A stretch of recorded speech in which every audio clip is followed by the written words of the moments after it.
আসসালামু আলাইকুম এভরিওয়ান। দিশেহারা ভালোবাসা গল্পের ৭৩ নম্বর পার্ট নিয়ে চলে আসলাম। তো বেশি কথা না কইয়া চলুন গল্প শুরু করা যাক। রান্না করে এসে দেখে সুহা দাঁড়িয়ে আছে। কিছুটা শান্ত হয়ে বলে, সুহা কি হয়েছে, চিৎকার করছিস কেন এভাবে? সুহা শ্রাবণের মুখের দিকে তাকায়। সুহা উঁচু করে রাখা ডান হাতটার দিকে নজর পড়ে শ্রাবণের হাতের উল্টো পিঠে শিং মাছে আটকে আছে। সুহা এখনো চিৎকার করছে। শ্রাবণ ছুটে এসে সুহার কাছে হাতটা ধরে টেনে বের করলো মাছের কাঁটা। ব্যথায় আরো বেশি কুকড়িয়ে উঠল সুহা। বাম হাতে শক্ত করে চেপে ধরল শ্রাবণের হাত।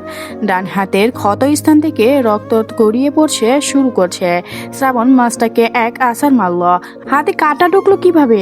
সুহা হাতটা জলকাতে জলকাতে কান্না জড়িত কণ্ঠে বলল, মাছের কাটার জন্য ধরনি, অমনি কাঁটা ঢুকিয়ে দিল। অনেক ব্যথা করছে। শ্রাবণ সোহাকে ধরে সিলিংয়ের কাছে নিয়ে আসে। হাতটা ভালো করে ধুয়ে নিজে ধুয়ে দেয়। সোহা ব্যথায় কান্না করছে, আবার বরাবর শ্রাবণ হাত থেকে নিজের হাত সরিয়ে নেওয়ার চেষ্টা করছে। রক্ত বন্ধ হচ্ছে না, ক্ষত বেশি হয়ে গিয়েছে গভীর। কাটার অনেকটা ঢুকিয়ে দিয়েছিল। শ্রাবণ ফ্লোরের দিকে তাকায়। মাছটা মেরে পড়ে আছে। যে জুড়ে আছাড়টা মারলো বেঁচে থাকার কথাও না। ফ্লোরে একটা সব পান পড়ে আছে। তখন একটা পরপরই শব্দ পেয়েছিল। যা ভয় পেয়েছিল, ভেবেছিল সুহা পা পিছলে পড়ে গিয়েছে। ক্ষত স্থান চেপে ধরে সুহাকে নিয়ে বেডরুমে শ্রাবণ আসলো।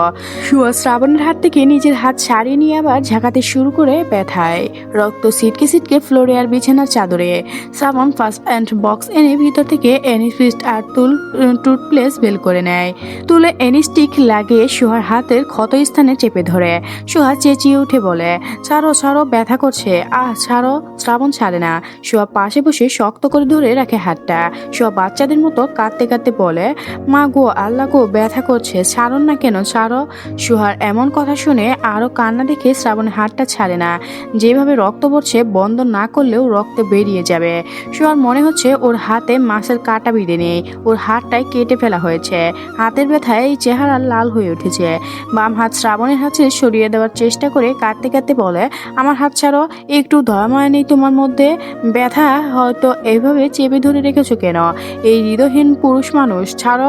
দাঁতে দাঁত চেপে বলে, না, দয়া মায়া নেই আমার মধ্যে। সুহা ব্যথায় দিশেহারা হয়ে বাম হাত দিয়ে শ্রাবণকে ঠেলে সরিয়ে দেওয়ার চেষ্টা করলো, তবে পারল না। টানাটানি করে হাতটাও ছাড়াতে সক্ষম হলো না। শ্রাবণ এক পা তুলে বসে আছে বিছানায়। এক হাতে সুহার হাত চেপে ধরে অন্য হাতে সুহাকে টেনে বুকে জড়িয়ে ধরে বলে, একটু ধৈর্য ধর, ব্লেড বন্ধ হোক। ব্লেড বন্ধ হলে তোর হতে শ্বাস নিতে যন্ত্রণা হবে না। সামান্য মাছের কাঁটা বিটেছে, সেই জন্য এমন করতে হবে? সামান্য মনে হচ্ছে তোমার কাছে?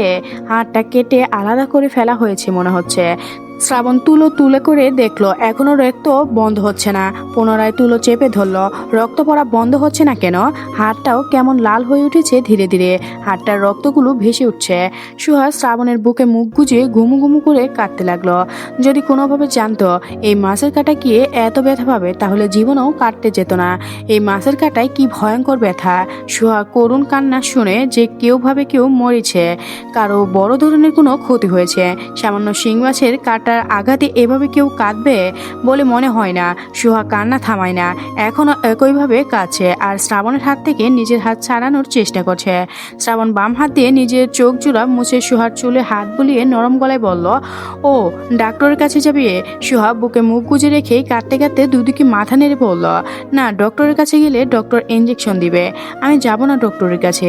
তাহলে কান্না থামা, কখন থেকে কাঁদছিস এভাবে? ব্যথা করছে তো, হসপিটালে চল। উফ, যাব না। ইঞ্জেকশন দিবে না? না দিবে, আমি যাব না, তুমি আমার হাত ছাড়ো। শ্রাবণ সুহাকে জড়িয়ে ধরে তুলেই তুলো সরিয়ে নেয়। আর এখন রক্ত বের হচ্ছে না। হাতটা অনেকটা ফুলে উঠেছে, নীল বর্ণ ধারণ করেছে। থরথর করে কাঁপছে হাতটা। শ্রাবণ বুক থেকে সুহার মুখ তুলে বলে, হাত না ঝাঁকিয়ে চুপচাপ বসে থাক, আমি নিচ থেকে আসছি। সুহা শুধু কেঁদে যায়, মুখে কিছু বলে না।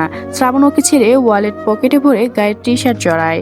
সুহার দিকে আবারও একবার তাকিয়ে দ্রুত পায়ে এগিয়ে যায় বাহিরের দিকে। সুহা হাতের কবজি চেপে ধরে কাঁদতে লাগলো। অল্প সময় পরে ফ্ল্যাটে ফিরে আসে শ্রাবণ। এক গ্লাস পানি আর একটা ট্যাবলেট হাতে সুহার সামনে ধরে। সুহা অপর হয়ে ফুপাচ্ছে এখনো। সুহার মেন কিলারটা খাওয়া ব্যথা ঠিক হয়ে যাবে। সুহা মুখ তুলে তাকায়, জড়ানো গলায় বলে, এই মেন কিলার খেলে বাবু যদি কিছু হয়? কিছুই হবে না, বলেই এনেছি তুমি প্রেগনেন্ট। সুহা সোজা হয়ে বসে। শ্রাবণ নিজেই খাইয়ে দেয় ট্যাবলেটটা। হাতটা এখনো আরো বেশি ফুলে উঠেছে। শুয়ে থাক। সুহা শুয়ে পড়ে। শ্রাবণ সুহার গায়ের ওপর ব্ল্যাক দিয়ে দেয়। মুখ ভিজিয়ে এনে ফ্লোর মুছিয়ে নেয়। রক্ত শুকিয়ে গিয়েছিল। ড্রয়িং রুমের ফ্লোরে থাকা রক্তর ফোঁটা মুছে নেয়। তারপর রান্নাঘরের ফ্লোরেও মুছে নেয়। ফ্লোরে পড়ে থাকা মাছটার দিকে তাকালো। ওর ইচ্ছা করছে মাছটাকে তুলে ব্লিডিং দিয়ে করতে। মাছটাকে ফ্লোর থেকে তুললো। কিছুক্ষণ তাকিয়ে দেখলো। তারপর বাম হাত রেখে ছুরি দিয়ে কিমা বানিয়েও শান্তি লাগছে। এইটা গরম তেলের মচমচে ভাজতে পারলে শান্তি লাগতো। অবশ্যই মাছ। কত বড় সাহস! ওর বইয়ের হাতে কাঁটা ঢুকিয়ে দিয়েছিল। বাকিগুলো মাছগুলোর দিকে তাকালো। ওগুলা চুপচাপ রয়েছে বুলের ভেতর দিয়ে। হাত বাড়িয়ে একটা মাছ ধরতে নিতে মাছটা দ্রুত গতিতে মাথার কাটা করে শ্রাবণের হাতটা কাটা ফুটিয়ে দেয়। মাছ ছেড়ে দ্রুত হাত গুটিয়ে নেয় শ্রাবণ। হাতের দিকে তাকিয়ে দেখলো আঙুল থেকে রক্ত বের হতে শুরু করেছে। শ্রাবণ আঙুলের দিকে তাকিয়ে রইল। এইটুকু কাটা ফুরিয়ে দিতে তাতেই এত ব্যথা? তাহলে সোহার কি পরিমাণ ব্যথা করছে? এমনি এমনি তো আর মেয়েটা অমন পাগলের মতো আচরণ আর কান্নাকাটি করছিল না। রান্নাঘর থেকে বেরিয়ে সোহার কাছে আসে। সোহা চুপচাপ চোখ বন্ধ করে শুয়ে আছে এখন। শ্রাবণ ওর চুলে হাত বুলিয়ে দিয়ে বলে, ব্যথা কমেছে? সোহা চেক মুলে মৃদু সুরে বলল, হ্যাঁ, ঘুম তাহলে ঘুমা, ভালো লাগবে। মাছ কাটতে হবে না, রান্না করতে হবে না, ওসব নিয়ে তোকে ভাবতে হবে না, তুই ঘুমা। শ্রাবণ নিজের ফোনটা নিজের রুম থেকে বের হয়ে রান্না করে আবার এলো। মাছগুলোর দিকে তাকিয়ে ফোনের স্ক্রিনে তাকালো। ইউটিউবে ঢুকে সার্চ দিল শিং মাছ কাটার রেসিপি। শ্রাবণ যাই লিখে সার্চ দেয় না কেন, কাঙ্ক্ষিত ভিডিওগুলো সামনে এসেছে। খুঁজে খুঁজে একটা ভিডিওতে ক্লিক করলো। ভিডিও দেখতে শুরু করলো। দেখানো হলো জ্যান্ত শিং মাছকে মারতে হয়। শ্রাবণ হাত থেকে ফোন রেখে খাবলা লবণ হাতে নিয়ে বুলের ভিতর দিয়ে অন্য এক বোতল দিয়ে ঢেকে দেয়, যেমন লাফিয়ে লাফিয়ে বাইরে যেন না যায়। মুহূর্তেই দুই বুলুম মাঝখানে শিং মাছের যুদ্ধ শুরু হয়ে গিয়েছে। শ্রাবণ পেশাসিক আনন্দ হাসি পাচ্ছে লাফাতে লাফাতে। অর্শালারা আরো দিব কাটা। আজকের গল্পটি এ পর্যন্ত শেষ হয়ে গেল। পরবর্তী পার্ট পেতে অবশ্যই চ্যানেলটি সাবস্ক্রাইব করে রাখবেন। আর পর্বটি ছোট হয়েছে বলে মন খারাপ করবেন না। পরবর্তী পার্ট আমি পাওয়ার সঙ্গে সঙ্গে আপনাদের মাঝে দিয়ে দিব। তো ধন্যবাদ সবাইকে, ভালো থাকবেন।